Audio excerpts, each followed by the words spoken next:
Yo, yo, yo, what up? It is Wednesday night, the final eve before we get some football. It's a little bittersweet. Normally, Pat and I are on a plane to Vegas right now, probably a few hours away from landing, staying up all night, thinking through our final draft strategy preparations. Pat's drinking, some quadruple mango IPA while I have a tall boy of Dos Equis. But here we are, Pat, in the comfort of our own homes, and yet we are still on the eve of football. Yeah, it's a bit of a bummer not to be in Vegas. But at the same time, I do feel that same kind of excitement and anxiety, that mix of the season just being around the corner, feeling like I've already forgotten about a team we drafted and we're not going to put in our waivers or set our lineups. I've got my girlfriend Brittany drafting in the other room as I'm trying to do this stream, and I'm trying to text with her about who she should take because she hasn't done her research. So I literally going on still. I send the link over to Pat, and we both hop on, and we're both looking a little frazzled. And Pat says he's helping Brittany draft, and I'm literally helping Lauren draft right now in her work league. Although she's right above me on a Zoom call with her coworkers, so hopefully her workers didn't just hear me saying that I'm helping her draft down below. But she is in a 14-team league. She got the 4 spot, and I'm just going to read this team. They say no one cares about your fantasy team, but I promise you care about my wife's fantasy team. So she goes Dalvin Cook. This is a 14-team league. Dalvin Cook, Tyreek Hill, Mark Andrews, A.J. Brown, Will Fuller, J.K. Dobbins, Antonio Gibson, Christian Kirk, Cam Newton. Very good. She's crushing it. How's Brittany looking? It's been a bit more of a shit show over here in our household. The league is 2 running back, 2 wide receiver, 1 tight end, and then super flex. It's a very strange setup. So I'm just trying to sort of mitigate downside risk here. So I had her take Pat Mahomes and Travis Kelce, and then I went and did the stream. So we'll see how she handles filling in the running backs and wide receivers. But I figure there's only so bad the team can be in super flex with limited flex options with those 2. The thing I know that Lauren's been the victim of overhearing me do so many streams is she was asking me if she should stack in this league. She had heard me talking about stacking so much. And I was like, no, I think you're okay in this league. But she was excited about the idea of stacking after all. We're not to stacking yet, Pete. You're not in that household? You're not to stacking? We're not at stacking. You want to know what Lauren was also talking about? She was like, last year I struggled in the playoffs. She's like, I think we should be looking at strength of schedule in the playoffs. And I'm like, I've been talking about that for these top heavy prize pools and best ball contests. We just need to get you to the playoffs and get lucky. But she's mad because she had a Christian McCaffrey team last year that just crushed and then ended up losing in the championship. But that's how it goes. That's how it goes, man. If I can steer her to the playoffs from the other room while streaming with you, I'll feel pretty good about it. So the plan for tonight, and we mentioned, so we did, was that just yesterday that we did that draft? Yeah, it was yesterday. As he says, I'm to live streaming as Regis Philbin was to TV. Yeah, I need to stop live streaming. I'm like, when Denny jokes about like being logged in and that he'll never log out, that's how I feel about live streaming. Like I'm just never not live streaming, but I enjoy it. I actually had Brittany set her draft to our stream so that I would be technically live streaming while drafting. There you go. We couldn't. It's not possible for us to do a draft without streaming it. And speaking of which, we did mention this yesterday. We are going to do one final live stream draft. One of our buddies, who you guys might know from Twitter, he's a high stakes volume grinder. Crack Rock is how he goes on Twitter. He reached out to us and wanted to draft a main event team with us on Friday night. And so we are going to be doing that at, I believe, 9 p.m. Eastern. Yes, we're doing that slot. So we've never met Crack Rock. I thought maybe we would have bumped into him in Vegas, but he told me he actually is never able to go out to Vegas because of work stuff. So we've poked fun at Crack Rock's drafts before. He'll do some extremist, robust tight end strategies. We were ribbing him for his Julian Edelman love. I did, Pat, I don't know if I told you, I did make an agreement with him that we weren't allowed to take Julian Edelman. And he goes, you know what? Joke's on you. I'm a Jets fan. I have no problem not taking Julian Edelman. All right, that's good. The one thing, I mean, Crack Rock, he was actually in, I think, our second main, and his strategy is quite different than ours. But I do think that maybe we can find some agreement on tight ends. He seems to really like tight ends, and we also like tight ends. Yeah. Running back and wide receivers might be a little oil and water. Well, that's the thing, too. I mean, at this point, and we're going to talk about our portfolio of teams today, the type of teams we built, the players, kind of where we've gained value, lost value. But I am down on Friday night to get freaky with Crack Rock. Like, I would love, I mean, actually, that's pretty impossible. Like, a Kelsey Kittle start would be really, really fun. And I'm down for any other combination of like if you were able to do a Kittle Andrews or a Kittle Ertz even would be fun. Yeah. Garrett Lorman just sent us a board that he did out of the 8 spot. I think might be looking at the wrong board. No, someone sent us a board. It wasn't Garrett, but someone sent us a board where they went robust tight end. I kind of would like to get one of those in, especially since Crack Rock likes tight end so much. Actually, before we get going, Pat, there was one thing I wanted to check in on our listener league. So we had the one main listener league that we did the drawing for.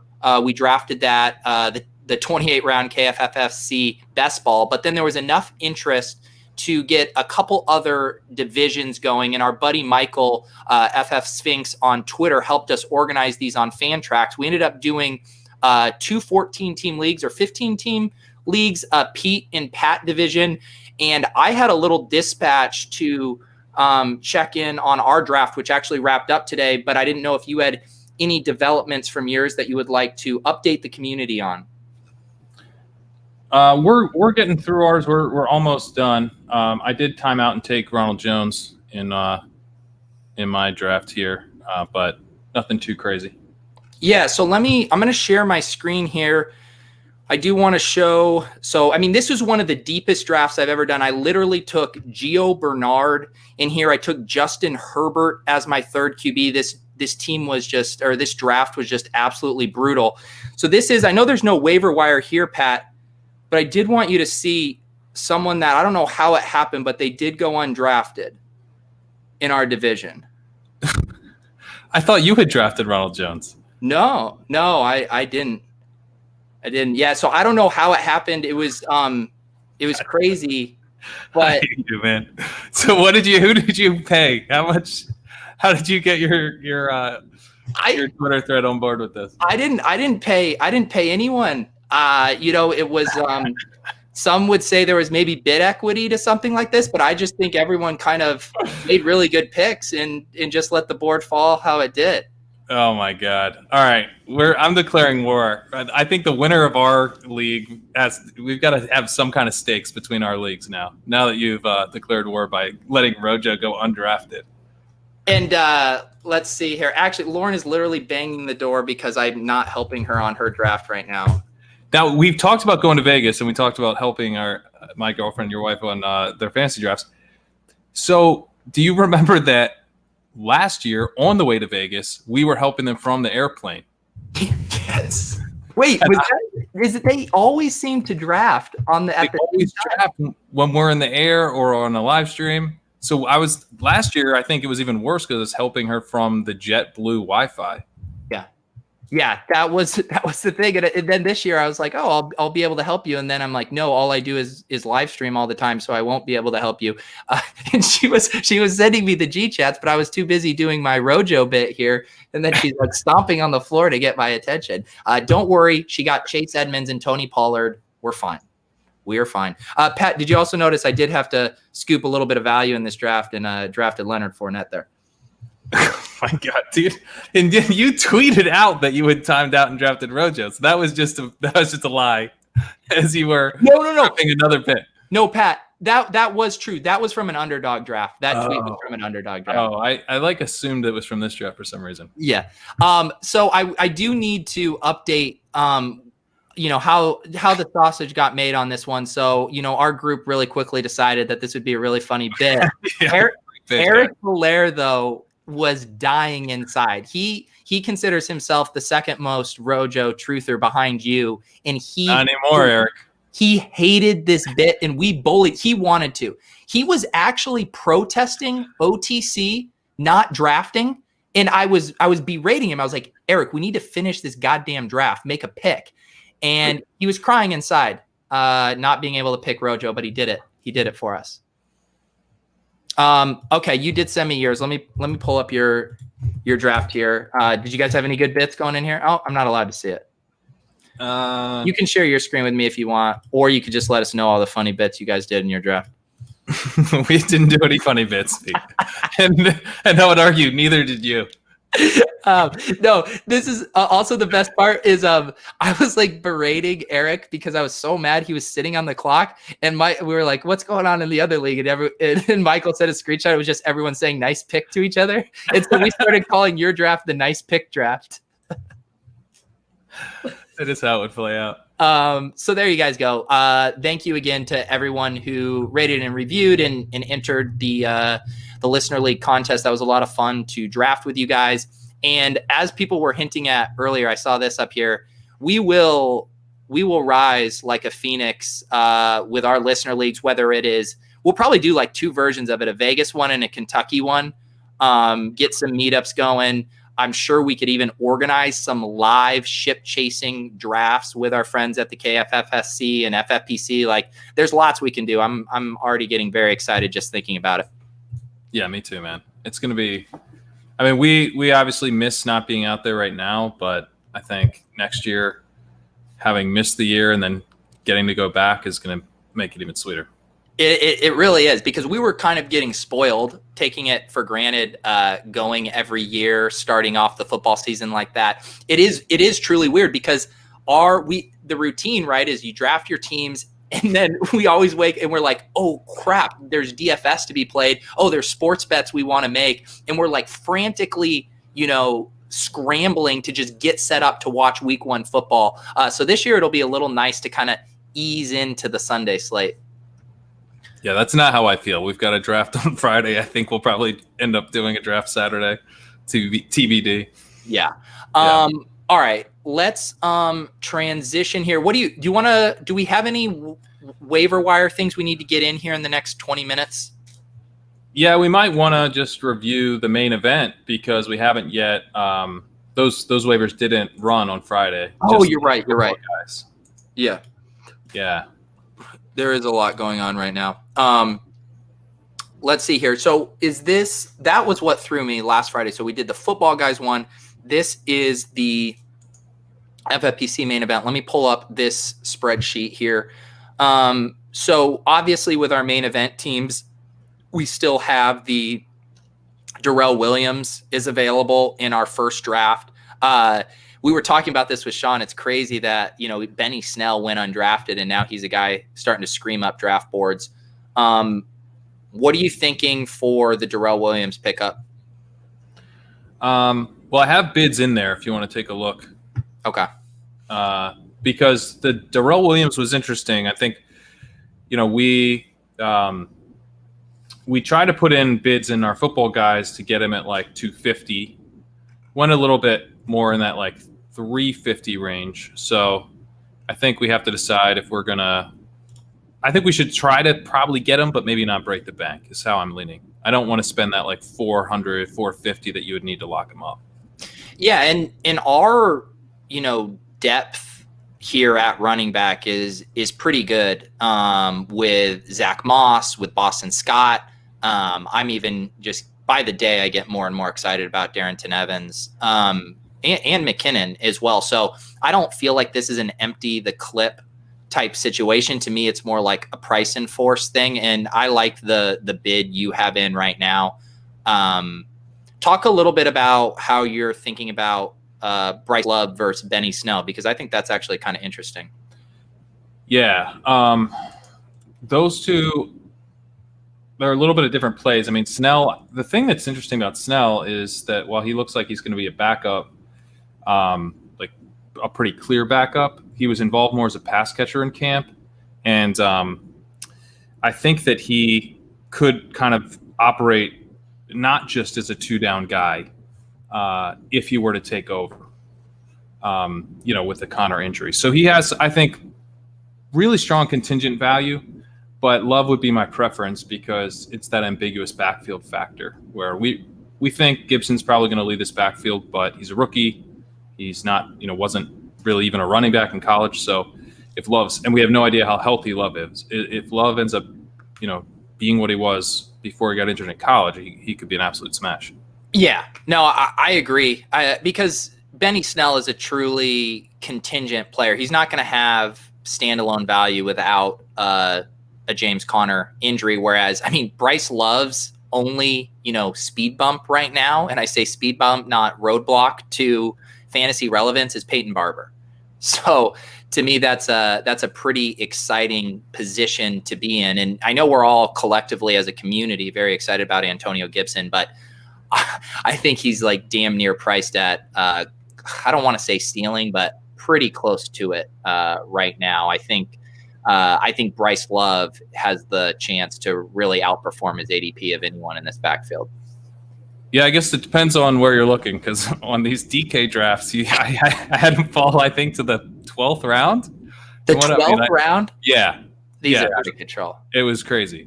They need to update their ADP. They need to update it. Yeah. Do you think we should spend more for Love, or no? Okay. No, I think this is about right too, because the other way I'm thinking about this stuff is, okay, how much is that bid worth in season? And getting a guy right now, we're making bets on, ambiguous backfields in the moment, where early on in the season, we're going to have a few cracks at situations that were ambiguous that became a whole lot less ambiguous.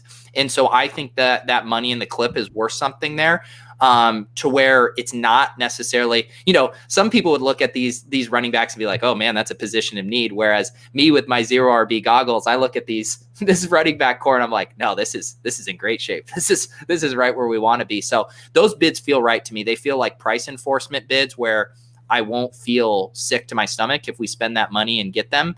And on the flip side, I think they'd be good additions if we did get them at a reasonable price. Yeah, I agree. There's I would say they're in between price enforcement bids and realistic bids. At our top bids anyway. Yeah, Josh was talking about the Fantasy Mojo price breakdown. Pat was looking at that earlier for us. Darrell, medium price, $237 in the first FFPC run. That's about where we will come in line. Love, medium price, $157. All of those seem like good kind of anchoring data points for making bids. Ryan Hodge, I drafted Derrick Henry tonight. I'm so sorry. Please forgive me, dude. You know what? Fantasy's supposed to be fun. If you want the big dog on your team so you can howl into the moon, I don't mind it. I think it's an interesting situation.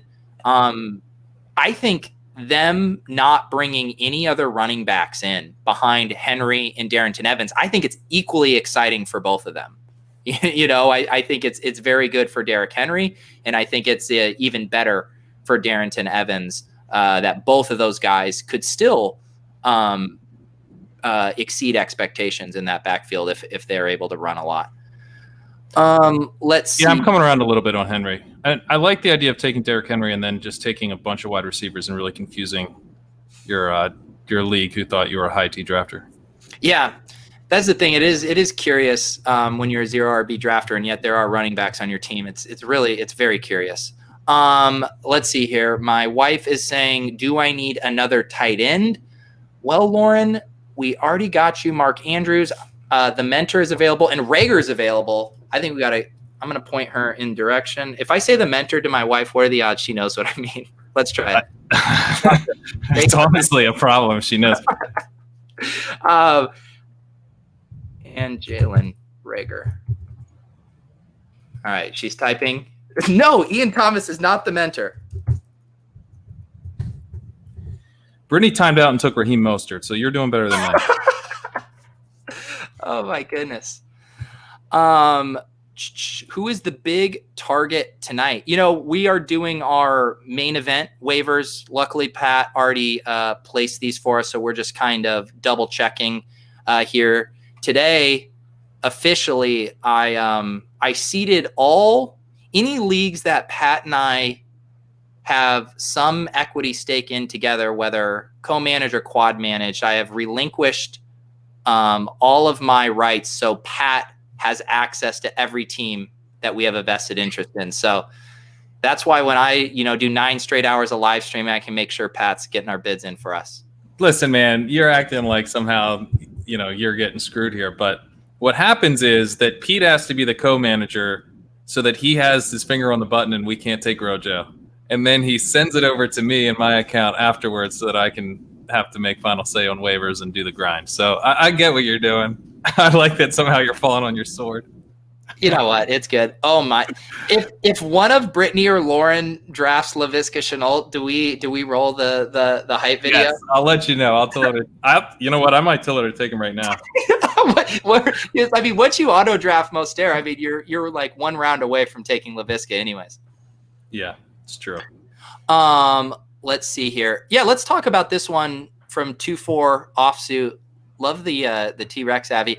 Are you looking to add a second QB or kicker for COVID reasons? And this is something we've talked a little bit about before, that it can be really scary if we head into week 1 with Carson Wentz and then news comes out that he got COVID and we have to take a 0. So, Pat, have you been thinking about that? Is that something that you want to protect ourselves from, or do we want to just continue to ride this wave of positive no cases and see if we can scoot by without the insurance? It's not something I'm looking to do this week. I think it might be something to keep an eye on as the season progresses, as the weather turns. I think this early on in the season, you have so much unknown with how backfields are going to break, and you don't know. You don't want to leave a ton of upside on the waiver wire to protect yourself from something that feels not all that likely right now. It might get progressively more likely as things move forward. All right, I'm telling Lauren to take Laviska Shenault.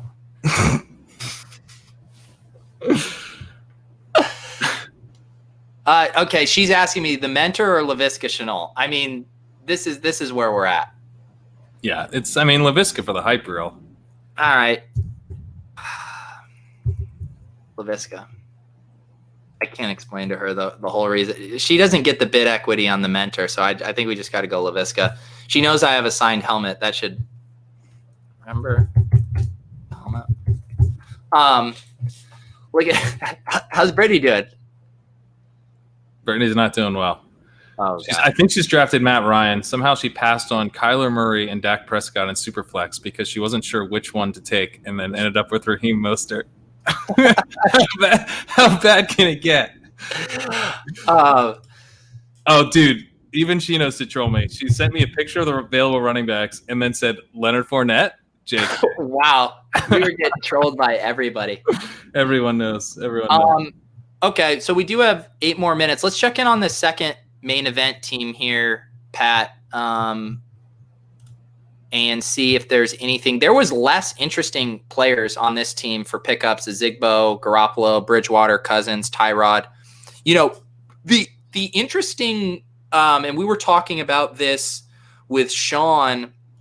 I do think the case for carrying 2 quarterbacks this week specifically are for those teams where you get to take a peek at your Thursday night guys. So if you have Deshaun Watson, Patrick Mahomes, obviously you drafted those guys to be your starters. However, weird things happen, injuries, bad game scripts, whatever. And you could carry a second quarterback and then retroactively decide, okay, Watson went for 6 points. I had picked up Jimmy Garoppolo. Let's go ahead and roll the dice that he's going to score more than 6 points. So in that case, I do think both having the, dare I say, optionality of choosing who to start and protecting you from some of these really random, maybe COVID risks makes a lot of sense. But without that, I do think I'm prepared at least this week to roll the dice with Carson Wentz and Dak Prescott in a naked fashion. Yeah, me too. I don't know. I mean, I guess we could end up regretting this, but I just think it goes back to the kicker point of we're we're trying to, roster as many of these guys who have big time upside throughout the season, where once we learn more and more about these teams and situations, some of that uncertainty will go away, and we'll know that, there'll be more of these guys. We'll know which ones really kind of belong on the waiver wire. And at that point, maybe it makes sense to do things like have 2 quarterbacks just in case. But we only have Deshaun Watson on one of these teams, and we don't have Mahomes on any of them. And the one that we have Deshaun Watson on, we are going to try to utilize that tactic. Is this just because I'm trying to figure out if this is just an anecdotal, recency bias thing? To me, it does feel like there's been a lot of injuries. Do you feel like this is maybe normal about the standard rate, or do you feel like there's been more than normal up to this point in the season? I feel like it's been maybe even a little bit less than normal, where we haven't had, even a guy like AJ Green, who ended up missing almost the entire season last year. We haven't had a huge name go down, unless I'm blanking on somebody. There's just we had the Rager injury, we had the Mike Williams one, we had the Brandon Ayuk, we have the Brandon Cooks, we have the Those are all just week 1 issues, though. We haven't had to deal with anything that looks like, a guy will be out for 9-10 weeks, at least on the offensive side of the ball, and at least on the skill position side. Yeah. I've seen Jalen Hurd go down. It's not like there haven't been any major injuries, but yeah. So yeah, I think, and I'm just trying to realize, do I need to update my priors on, we were expecting a lot of COVID chaos. I do think once they start traveling, that could come into play a little bit more. Right now, though, things look awesome on that front. It does seem intuitively to me that these players would be at risk of injury more so than normal without kind of the lead up ramp of preseason games. Just that idea of going from, pretty minimal practices to full game speed seems like it could result in more injuries, similar to what happened with that, I believe it was 2011 lockout season. Yeah, it makes a lot of intuitive sense, and you tend to see injuries in the preseason. Obviously, there's always injuries in the NFL season. So I think, who knows, hopefully not, but I think that, fits with what's logical. Yeah. Okay. So let me just check here. Had you put any bids in this second ship chasing team? Yeah, I put some bids in. Some of the bigger guys aren't available there. Yeah. So we're really just looking at James Robinson, Devin Azigbo, have some price enforcing bids there. But even guys like, Brian Hill, some of those just little $1 guys aren't available. I did just remember that there is at least one $1 guy that we could add. Although, you know what? I don't know. Do you like DeeJay Dallas or Ryan Nall better? Honestly, I think DeeJay Dallas, just because I think what you were telling me of that there's a little buzz that he could have a pass catching role. And I might be talking out of my ass, but isn't he a slightly more exciting prospect from a physical standpoint than Nall? Yeah. Yeah. He is. Nall's almost a fullback. And also on this team, because we have Christian McCaffrey and Aaron Jones, I think we can take higher upside cracks. So yeah, I'm definitely interested in DeeJay Dallas. I bet you could get him for $1 or $2. Yeah, I agree. And we have Nall, so we're basically just swapping out Nall. I know we do have a bid in for Azigbo. My brain is now just my FFPC brain is awash. What wasn't there something about Azigbo? Did I miss a news item about Azigbo? Oh boy. If you missed it, I missed it. All right, guys. While Pat looks this up, my wife did draft. My wife drafted Laviska Shenault. I guess we got to do it, guys, because the Overzet household just added another Laviska share. Roll the tape, producer.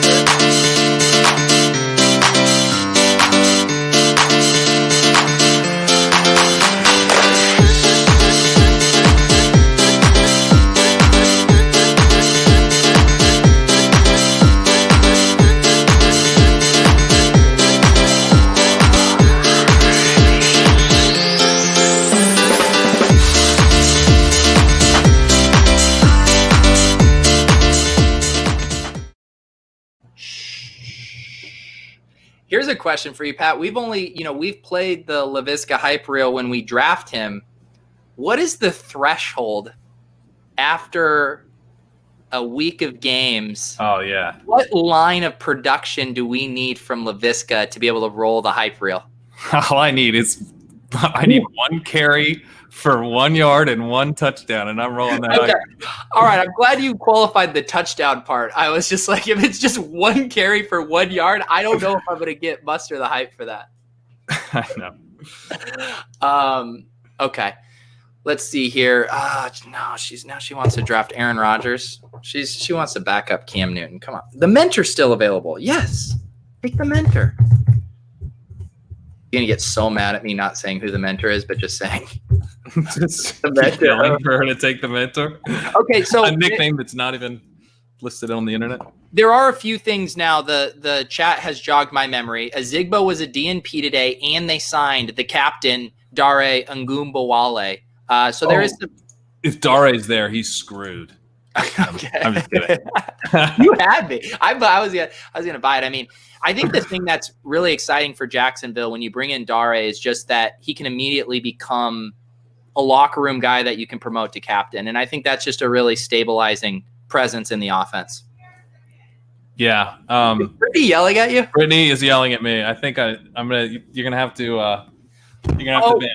Oh, no, sorry. This is Dare to Las Vegas. All right. Look at you guys. I read the chat, Ron Burgundy style, and whatever you say, I just start mouthing off. You guys could write anything in the chat and I would start reading it.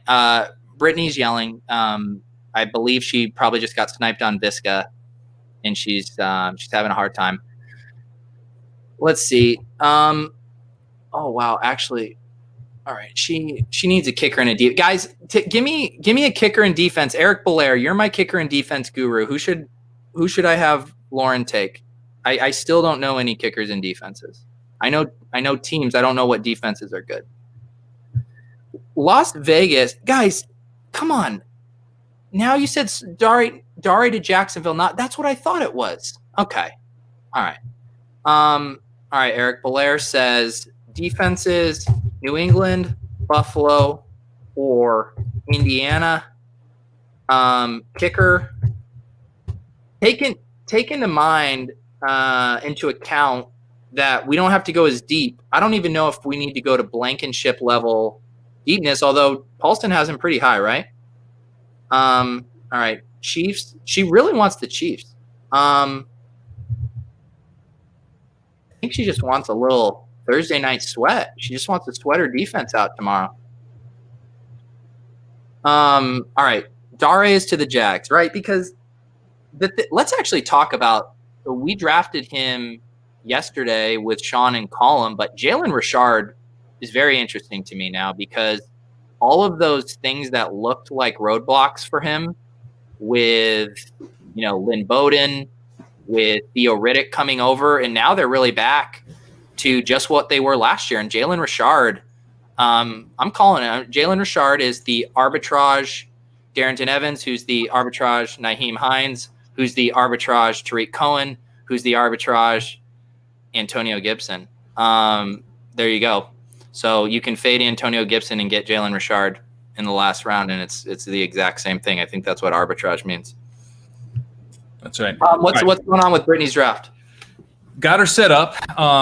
Did in fact confirm she took Raheem Mostert, so it's a sad day here. But she's also got some DK Metcalf on there. She's got some good picks. We have her going 4 picks left. Again, this super strange setup where you have 2 wide receivers, 2 running backs, 1 tight end, and 2 quarterbacks, or it's a super flex. And she's going to get 1 more quarterback. She's going to get a couple of these running backs that I like Boston Scott or AJ Dillon or the mentor. And then she's going to take Laviska Shenault, and we're going to do another dance party. There we go. Yeah, have you thought about getting her an ETR sub so she doesn't take Raheem Mostert? Yeah, we're a little tight here. Yeah, it's tough. Although the draft kit was very good value this year. Well, the one thing, too, is I know Adam has kind of cracked down on households and people with the same IP address accessing an account. So it would be important for you to make sure that she did register separately. Willis is awesome. Points out that Mahomes and Ryan have the same bye. Thank you. That is awesome. I also would say that she is going to take another quarterback. Hopefully, Cam Newton does not share a bye because that's the target right now. All right, guys. I'm just letting you know all the good defenses are gone. That's what happens when you play in a work league. Lauren said someone started their draft with 2 quarterbacks. But we got Cam Newton. She's good. Okay. Let's talk now about someone had actually asked back here. I don't know if I can find it. Who our favorite or which of our favorite teams.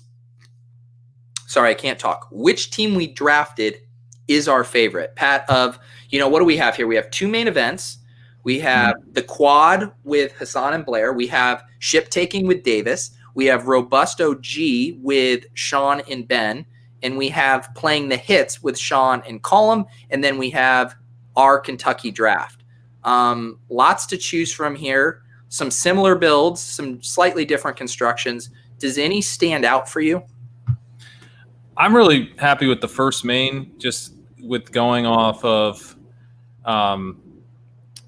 what we knew then. And I think this one has just aged really well, even though obviously Ronald Jones, he kind of went up in value and then he's gone down in value. But we got him in at the 704. So even compared to where he's going now, not too much of a value hit there. And we just got it. We loaded up with guys who we then ultimately became very excited about, or even more excited about in Jalen Reagor and Laviska Shenault. This is like the original. So, and I'm just really happy with the way it all came together. The second main event team I like too. I don't know. There's just something about the way we built it. Just I can't put my finger on it, but I do like it. Yeah, it is different. It kind of undid everything we ever believed in. And that's why it feels weird. But other than that, it looks like a nice team. Yeah. It was a betrayal of everything we hold dear, but except for that, I think it's an excellent team. If you go to draft results? Yes. You can click on the drafts. I think it might be a little bit easier to see. So this is the draft in order, and then if you click on date, you can sort by the date we drafted, or you can just hit select all and then sort by team name if you want. Oh, gotcha. Okay, these are already sorted by team name, right? Yeah. Okay, so nice. So what Pat did here was he pulled in all of our teams, all of our picks, where we drafted them, and then the current ADP pulled from ETR, I believe, and then also looking here at our value, whether that increased and decreased. I thought this could be fun to look at here. Let's just scroll, and I will also I'll say my favorite team, and I don't necessarily mean the team I think is going to do the best, although I think it's going to do very well, is that first quad managed team we drafted with Hassan and Blair. I always have a soft spot in my heart. That was our one quad managed team last year. Obviously, we ended up doing a bunch more drafts this year, but doing those true zero RB teams with Hassan and Blair and riling everybody up into a frenzy and just loving the team is always one of my favorite things. And the other kind of theme for me with the teams is, especially the zero RB builds, I've loved when we get the stud quarterback and the stud tight end. And so to go just kind of naked Kyler, naked Kittle, and have an incredible wide receiver core, and then the zero RB there. It took a little ding with DeAndre Swift's injury, but I still think with Bryce Love, Darrington Evans, that we can cobble together that running back 2 production out of the gate. And I do think this team just has the potential to be a monster once we get a few waiver wire churns going. Yeah, if we get something out of Bryce Love, this team is going to smash.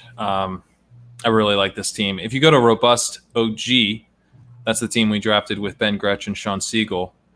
This is, I think, the truest zero running back team that we did all year. Here you've got our first running back being Zack Moss. I did try to talk Cinder Rojo here, but you guys got me on to Will Fuller and then we came back with a Deshaun Watson stack, which, that's aged pretty well. Feeling good about that. We'll see. I guess I shouldn't speak too soon since things could crumble for us tomorrow or something, but I'm excited, obviously, about that. Really nice stack there. And I think the firepower that team has at wide receiver is even stronger than our other teams, which is obviously a focal point of the way we build. Yeah. And two, one kind of thematic difference this year compared to if we would have drafted a bunch of teams, say 2 to 3 years ago, to me, that really stands out. I mean, Carson Wentz is our latest quarterback pick. And even then we were still trying to prioritize an upside pick there. We have a couple of Dak shares, a couple of Kylers, the Deshaun Watson and the Josh Allen. And it's kind of just how the drafts have fallen this year where, we're hammering wide receiver. We already have our tight end generally. We have 1 or 2 running back candidates, but then there's this kind of dead zone and people are kind of chasing specific spots. And these guys have just been the clear best guys on our board. And then being able to complete stacks easily, Dak with Lamb and Gallup. We have lots of Kyler Kirk, I think the Dak Lamb there as well. It just ends up working out really well where those quarterbacks found. So, and that's just something different we haven't done in previous years. Yeah, last year we were so close.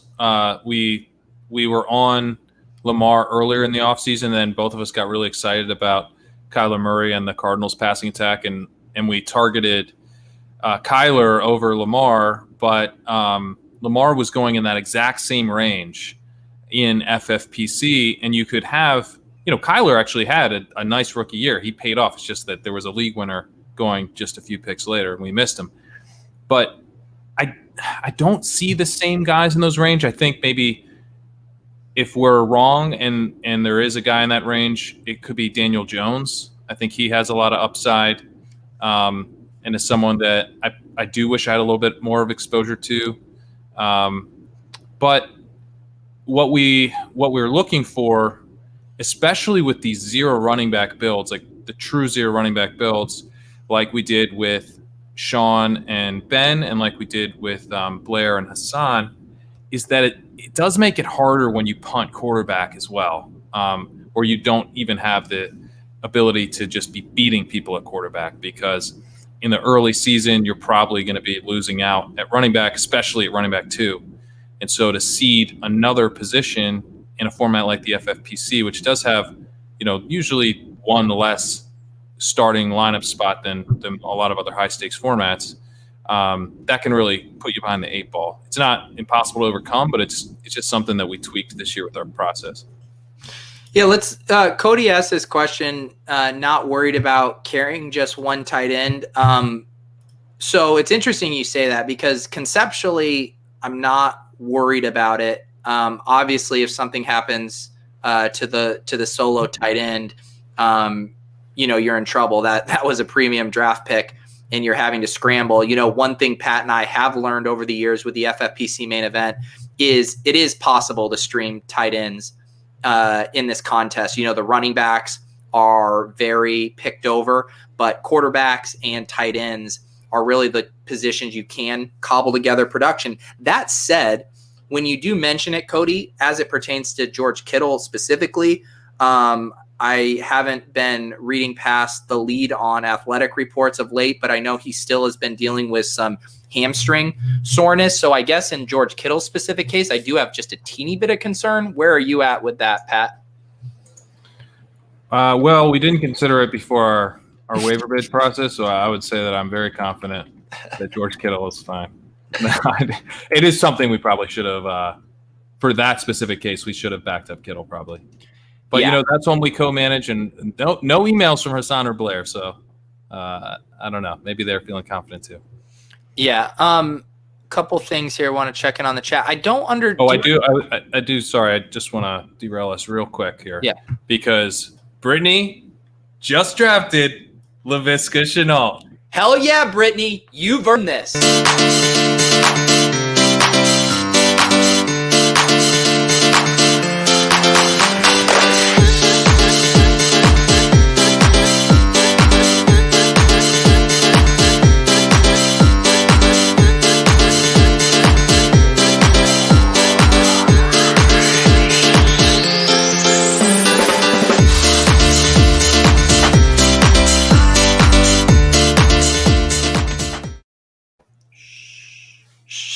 2 dance parties in one night. We are really squeezing them in before the season starts. Let's see here. What we say? So there's a good crop of. What's that? Someone had asked about the way I have the spreadsheet lined up, and there's no significance to the numbering or the spacing between the players, except that I think it's helpful to. I'm sort of tiering our lineup a little bit so I can. Oh, we might want to cut in the future or whatever. Yeah. There was a couple other things here. Yeah. So like back to the tight end thing. It's the similar thing to why we're not drafting a ton of running backs, in that if one of those, your top pick, if Christian McCaffrey goes down, like we're screwed anyways. If Kittle goes down, we're in rough shape, and it still is a bit of a safety net in that you can piece together some tight ends. And to your point, yeah, we would have to go and prioritize Reed, but I think it comes back to this idea of where we're wanting to place our contingency bets. And the thing that we've been, as much as we want to win our 12-team leagues, we want to win these large field top prizes. And so if we're handcuffing Kittle with Reed, or handcuffing a position or a player that we're not going to use unless something bad happens to a guy we invested a lot of capital in, to me, that's capping our overall upside in this contest. We're trying to place as many bets as possible on these running backs that could potentially turn into league winners and really supercharge our teams early. So to us, I think the way we view it is just we'd rather have the scratch off ticket at running back than just the floor at tight end if Kittle gets hurt or doesn't perform for some reason. So that's how I think about it. Yeah, we can figure this out. If Kittle does go down, we can, bid heavy on Reed, assuming he ends up still being available. I don't know if someone will grab him for a buck in this run or not. But the other thing is that as the season progresses, we can move away a little bit from just like loading our roster up with every scratch off we can get, because there's going to be less ambiguous backfields. People are going to be emerging as more clearly as the starter. Obviously, there'll be injuries and things will get shaken up, but we'll also get a better sense of, I think where we're really strong at, where the weaknesses are. I think sometimes the roster spots can be just easier to know which guys are okay to drop, as the season goes on. So that's kind of how I'm thinking about it. But the other thing is that we have figured out tight end before on the waiver wire. So I don't think that not having a backup tight end, outside of literally not having someone to start if Kittle can't go, outside of that, it doesn't necessarily really lower your floor all that much compared to taking guys like Ian Thomas or, even Gerald Everett, who we like. I don't think that we're not going to be able to find a guy like that in week 4 if we need to. And also, too, with the type of profiles you're getting, like, let's say Jordan Reed, even if it's not a great example because he's behind Kittle, like even if that backup tight end does hit, and we have a couple teams where we do have backup tight ends, where we have Hawkinson. So when we draft Hawkinson, we're hoping for that breakout to where we are starting 2 tight ends most weeks. But when you're grabbing a guy super late, a Gerald Everett is a guy we think has the profile to be a guy you could flex with Andrews. But to Pat's point, a lot of these guys on the waiver just don't have the ceiling to be guys you're going to start alongside your other tight end. They're never going to sniff your starting lineup. Whereas any of these running backs, if they were to secure a lead back role, they're going to immediately be candidates for our starting lineup. So that's also just how I think about it, of how can we supercharge our starting lineup, even if we have to feel uncomfortable with not having the backup insulating us from some bizarre outcomes.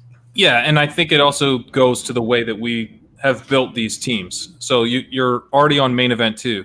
This is the team that's strongest at running back. We got McCaffrey at the 101, who, if you have the 101, there's not an analyst in the game who said to not take Christian McCaffrey. That was the clear-cut pick there. Come back, Aaron Jones falls, we get him. But then we go away from running back through rounds.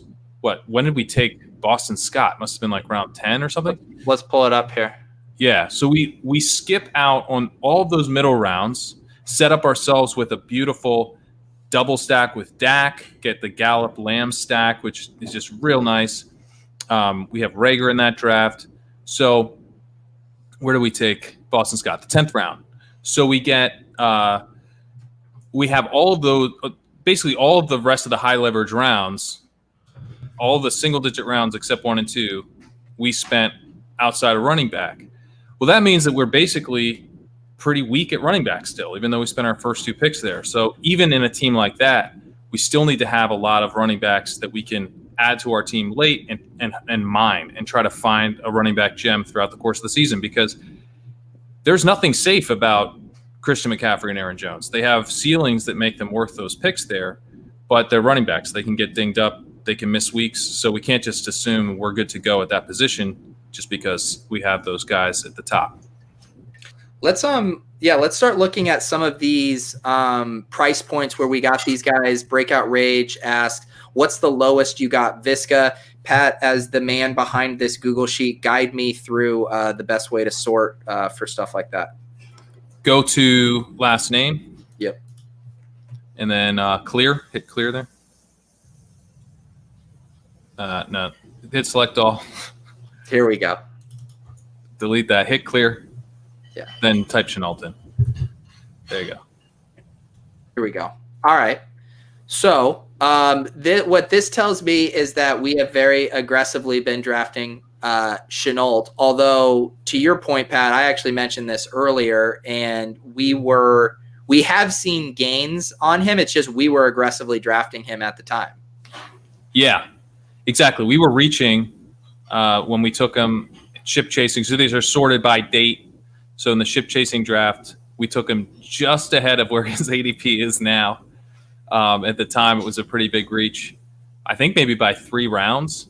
But we wanted to make sure we got him. And Jungle Cats was in that draft, and he had just been in a dynasty draft with me. And I knew he liked Laviska. So, and he actually said he would have taken him the next round. So that was the right move.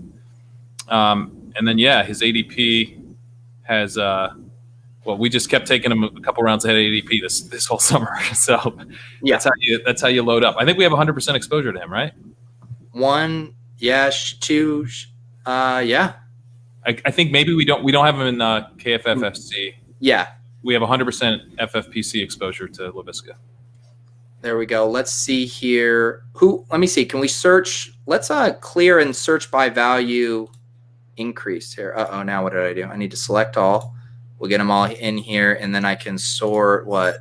Z to A. Okay, this is interesting here. So the mentor on the team with Ben and Sean, that was, one thing Pat and I had talked about this year, and we actually had like a comment of someone, I believe it was our pal, our FFPC grinder pal, making fun of our DeAndre Washington pick, who was obviously the presumptive number 2 there early in the offseason. But this draft with Sean and Ben represented the point where Davis and Pat had been peppering beat reporters, pouring through athletic articles, and were very perplexed by the idea that DeAndre Washington hadn't got a single mention.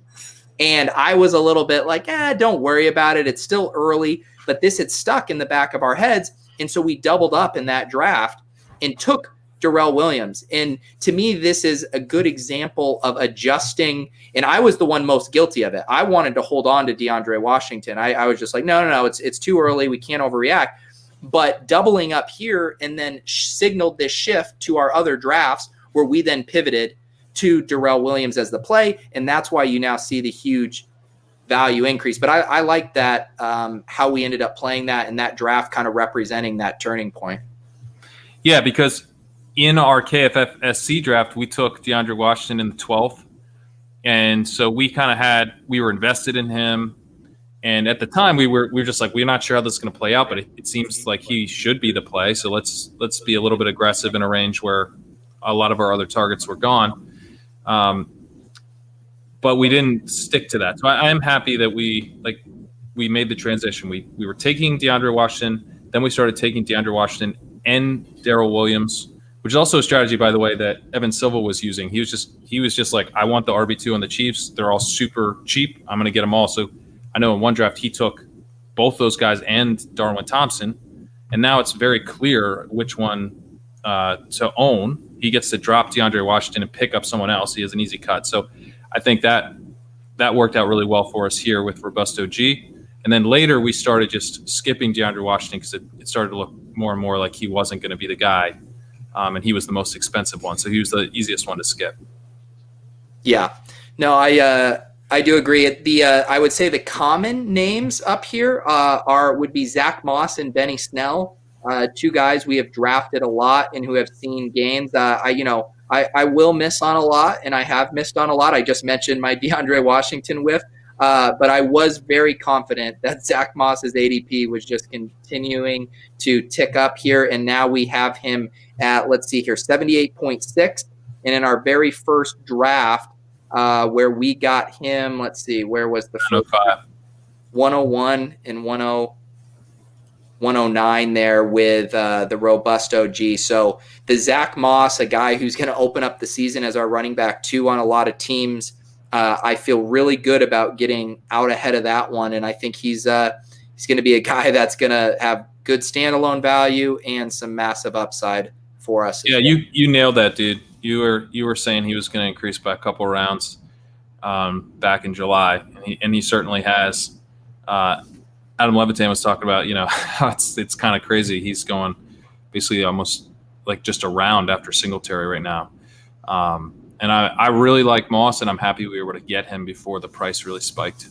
Yeah, and Benny Snell was a guy that, Sean has been very hyped on, feeling very strongly that he would have just massive upside in the event of a James Conner injury, and even thinking that he might wrestle away a few carries early in the season as well. So Benny Snell, when we did our draft the other day with Colum and Sean, that was literally yesterday. It feels like it was a week ago.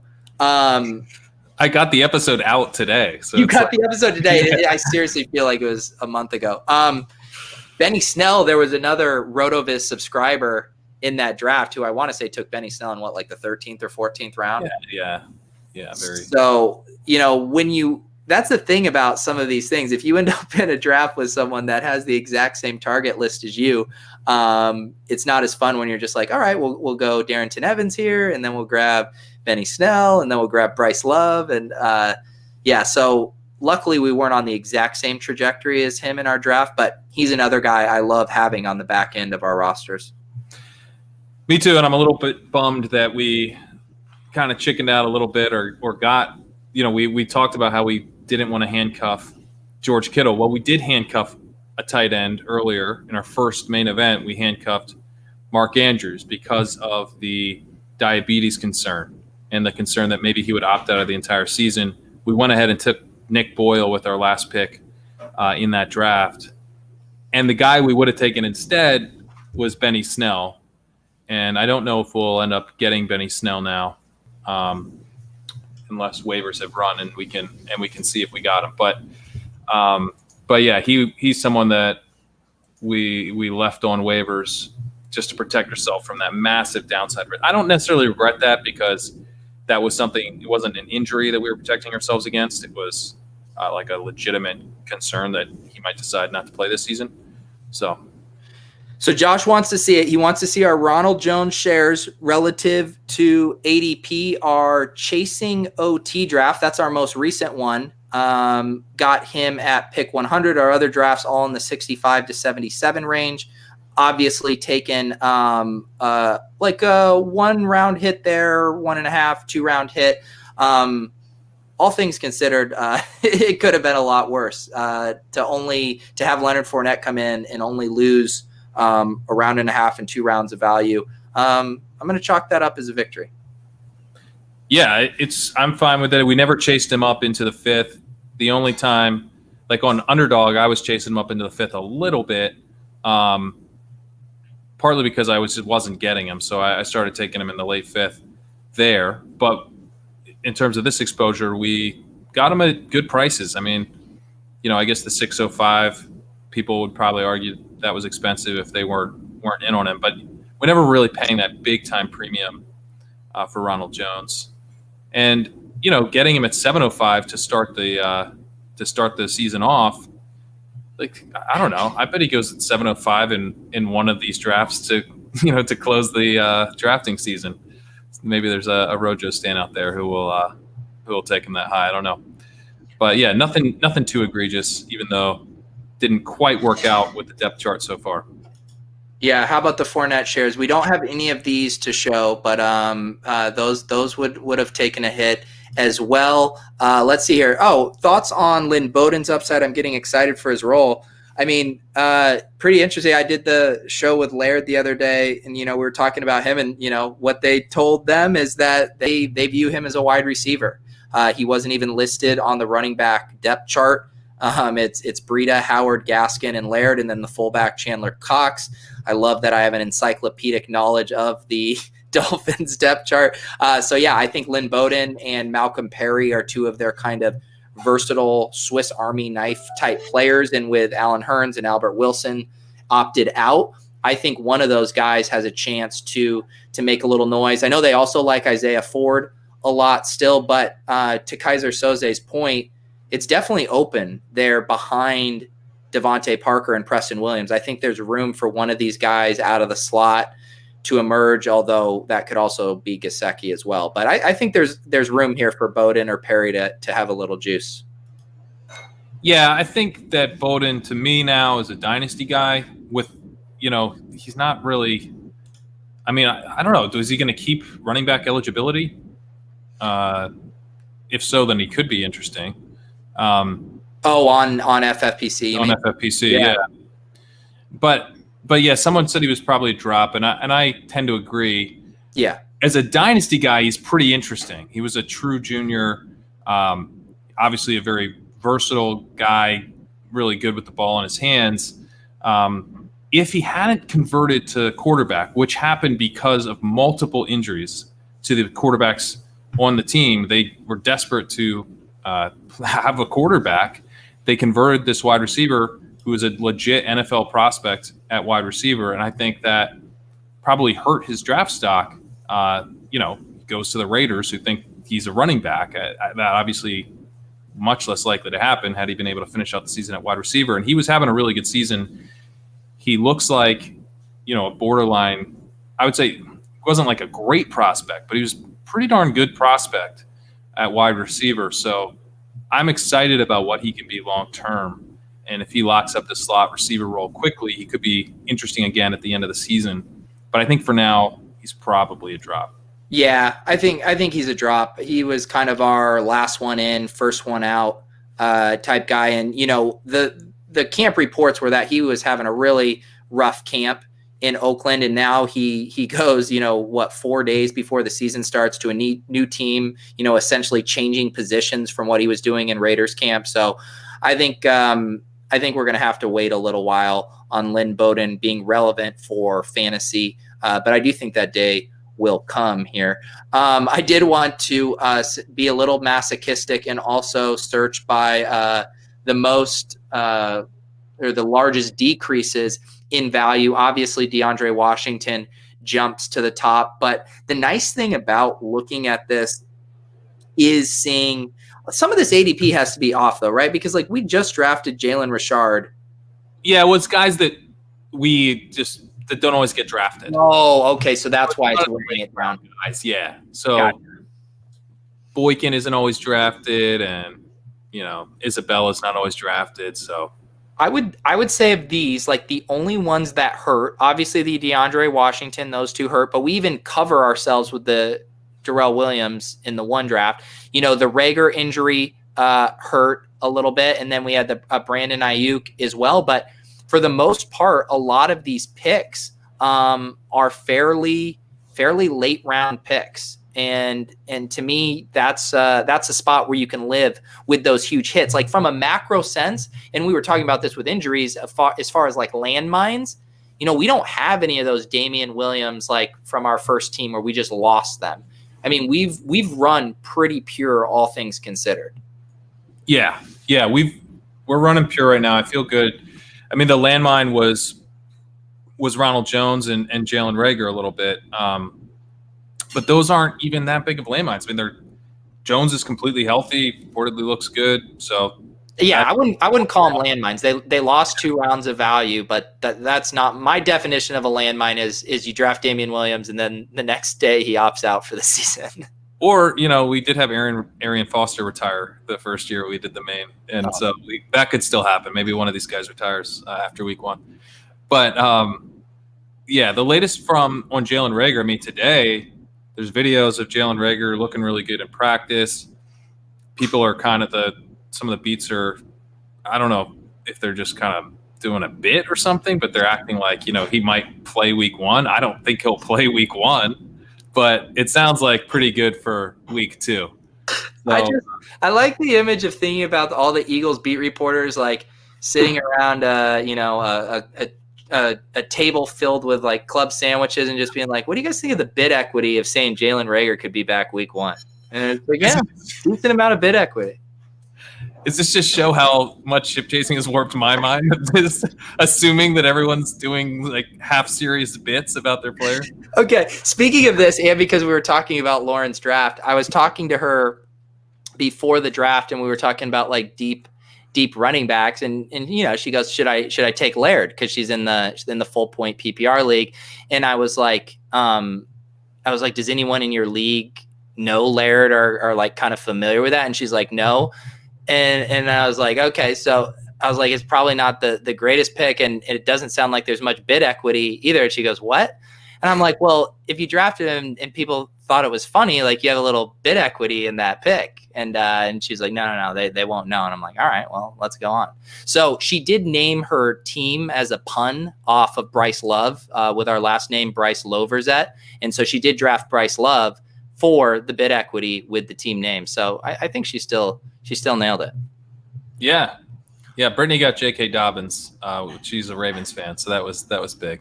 There you go. Homer equity. Homer equity. Yeah. Any other takeaways from our portfolio here? Lots of guys obviously going to be in the middle. It's interesting to see some of these names. We continued to draft Cortland Sutton at cost. Yeah. Drafted A.J. Brown. A lot of these wide receivers. Zoom in on Sutton, or filter to Sutton. Okay. Because I think you need to go first name because you've already sorted by the lot. You've already sorted by first name.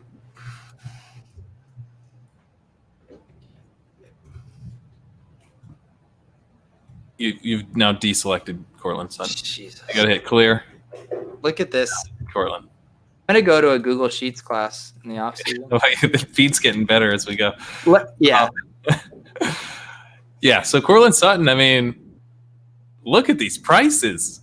We took him at 412. Technically we never had to take him in the 4th round this entire time, and we've got a ton of exposure. Really. Yeah. Let's someone mentioned this is a good idea to go through a couple of these bids that have already come through here. I was looking at our first ship chasing one. It doesn't look like I don't think they've processed. So the way it works is the bids go, but then you're normally in a bit of a holding pattern. And I want to say I remember this from last year where the first round of waivers, whatever it is with their back end system, were just a little slower. Whereas once we're in the season, I want to say they would process within 5 to 10 minutes. Yeah, that's right. I think in the FPC ones, I believe didn't process till overnight. So that may be the same here. Yeah. Yep. Jay says he's waiting on his F8 FBG league. So yeah, we probably won't hold on that long. I desperately need sleep. When I feel like the draft we did with Sean and Colin was legitimately like 3 to 4 days ago, I know that my brain is just getting warped. I need to recharge so we can come strong here. They're gonna find you like wandering around the streets of your neighborhood trying to live stream a draft. Seriously. Is there anything else you wanna hit on before I go congratulate Lauren and you go congratulate Brittany on drafting Laviska Shenault? Yeah, you don't have to go back to it, but I just want to for the people watching. Just make sure you're aware that Hunter Henry was showing up as a guy who increased in value, but that's because we took him in the Kentucky League, which is not tight end premium. And so he's getting boosted by the FFPC scoring. So he was still a panic pick, and we probably shouldn't have taken him, and he's not dramatically increased in value since that happened.